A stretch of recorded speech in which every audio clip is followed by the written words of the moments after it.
Assalamualaikum warahmatullahi wabarakatuh. Saya Ngesti Dwi Junita dengan NPM 101201208 dari kelas C5 Manajemen.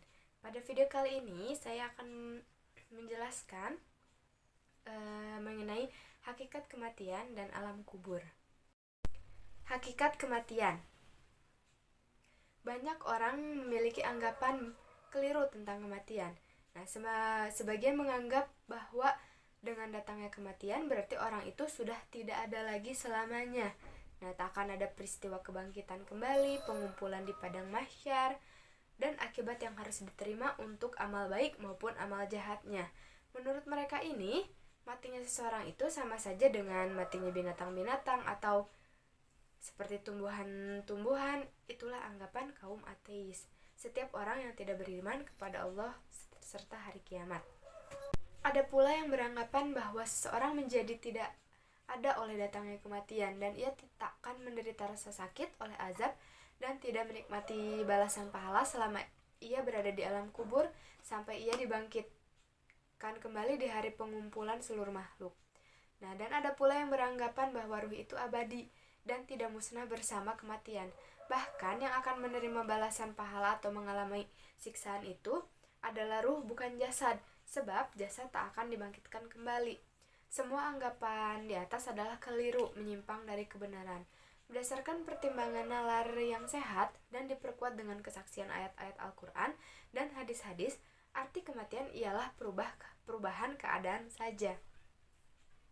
Sementara ruh itu tetap ada setelah terpisah dari jasad, dan ruh itu akan disiksa atau merasakan nikmat. Pada hakikatnya, manusia adalah eksistensi yang menyerap ilmu pengetahuan, rasa sakit, dan rasa nikmat. Oleh karena itu, fungsi ini tidak akan mati, alias akan tetap ada. Sebab, makna kematian hanyalah sekadar berhentinya fungsi-fungsi tersebut dari badan yang sudah tidak berfungsi lagi sebagai alat. Sama seperti kelumpuhan yang diakibatkan oleh suatu penyakit tertentu. Dan itu bermakna bahwa tangan sudah tidak bisa berfungsi lagi. Jadi kematian adalah kelumpuhan total yang menyerang seluruh anggota tubuh, sementara hakikat orang yang bersangkutan berikut. Ruhnya masih tetap ada. Ruh akan mengalami perubahan dari dua segi. Yang pertama, ia akan terlepas dari matanya, telinganya, mulutnya, tangannya, kakinya, dan seluruh anggota tubuhnya.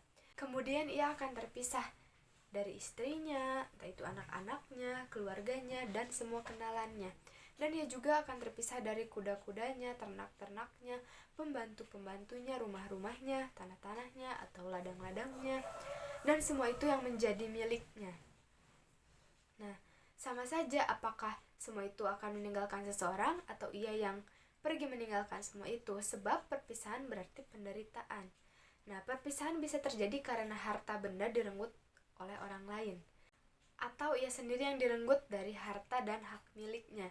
Keduanya sama-sama menimbulkan derita. Jadi kematian bermakna pula terenggutnya seseorang dari harta kekayaan secara mengejutkan, memaksanya untuk berpindah ke alam lain yang tidak sama dengan alam dunia.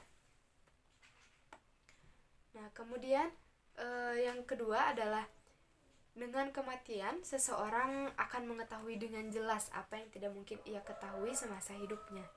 Sama seperti seseorang yang terbangun akan mengetahui dengan jelas sesuatu yang tidak ia ketahui ketika ia masih sedang tidur. Pada hakikatnya, semua itu adalah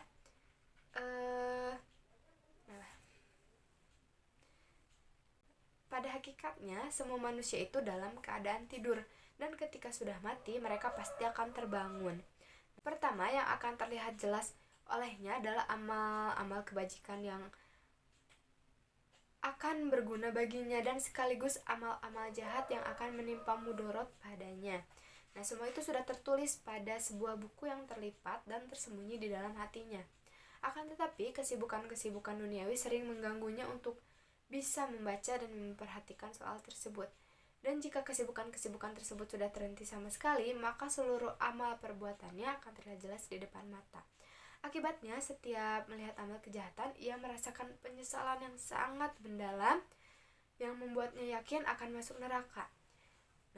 Lalu ia sangat ingin sekali selamat daripadanya. Dan pada saat itulah dikatakan kepadanya,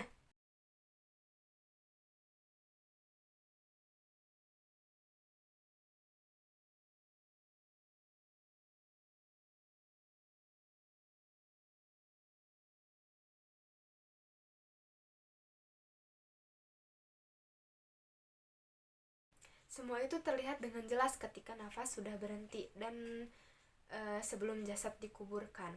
Pada saat itu berkobarlah di dalam dirinya api perpisahan. Maksudnya ialah perpisahan dengan semua yang ada di dunia fana ini, yang telah membuatnya tentram.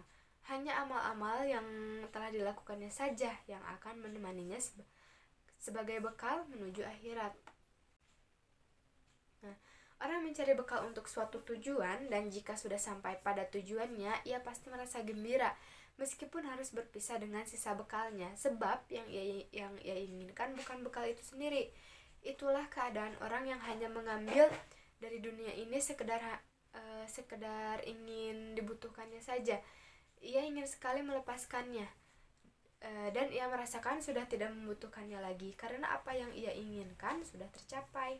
Nah, kemudian setelah dikubur, ruhnya akan dikembalikan pada jasad untuk merasakan jenis azab yang lain, kecuali jika ia sudah memperoleh ampunan dari Allah Subhanahu wa taala. Memang hakikat kematian itu tidak mungkin bisa dilihat. Kematian hanya bisa dikenali oleh orang yang mampu mengenali kehidupan, dan untuk mengenali kehidupan itu sendiri harus dengan mengenali hakikat ruh. Berikut substansinya. Ketika ditanya soal ruh, Rasulullah Shallallahu Alaihi Wasallam hanya diizinkan oleh Allah Ta'ala untuk menjawabnya dengan kalimat, ruh adalah termasuk urusan Tuhanku. Nah, hadis riwayat Bukhari dan Muslim. Nah, jadi tidak ada seorang ulama pun yang diperbolehkan menjelaskan tentang ruh. Maksudnya menjelaskan tentang rahasia ruh. Nah, meskipun ia telah mengamatinya, yang diperbolehkan hanya sekedar menyebutkan tentang keadaan yang akan terjadi setelah kematian. Pada dasarnya, seseorang yang sudah mati itu pasti akan bahagia atau celaka. Nah, Rasulullah Shallallahu Alaihi Wasallam bersabda, kubur itu bisa menjadi sebuah jurang neraka atau salah satu taman surga. Hadis riwayat At-Tirmizi. Ini adalah nas yang tegas menyatakan bahwa kematian hanyalah sekedar perubahan keadaan, dan bahwa kebahagiaan atau kecelakaan yang akan dialami oleh orang yang mati itu bisa disegerakan saat kematian tanpa penundaan. Yang ditunda hanyalah jenis-jenis siksa atau balasan pahalanya. Nah, ini diriwayatkan oleh Anas bahwa Nabi Shallallahu Alaihi Wasallam bersabda,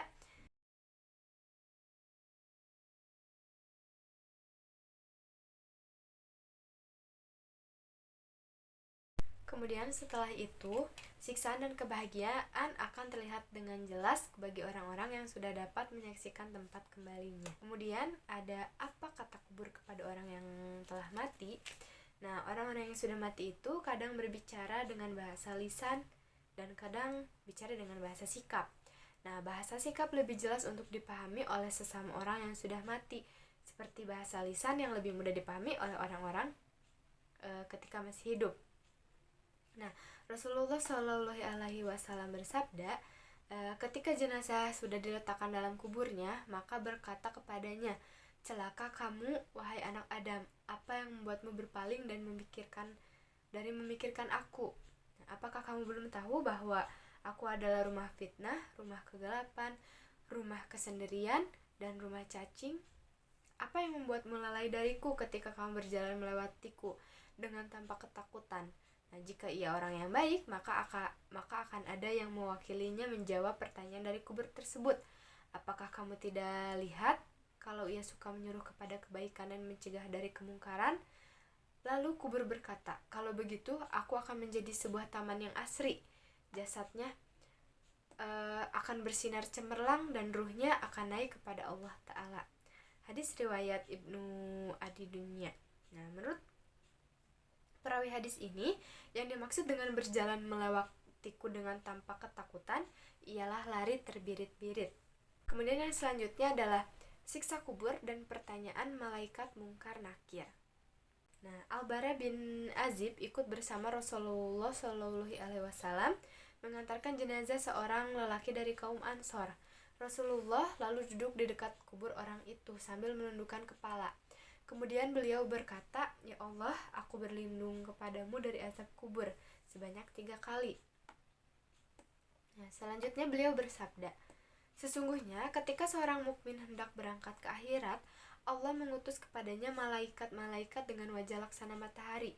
Mereka membawa kain kafan dan minyak wangi. Kemudian mereka duduk sejauh pandangan orang mukmin itu, dan pada saat ruhnya keluar, berdoalah seluruh malaikat yang ada di langit dan di bumi. Kemudian pintu-pintu langit dibuka, setiap pintu tersebut seakan-akan menyambutnya.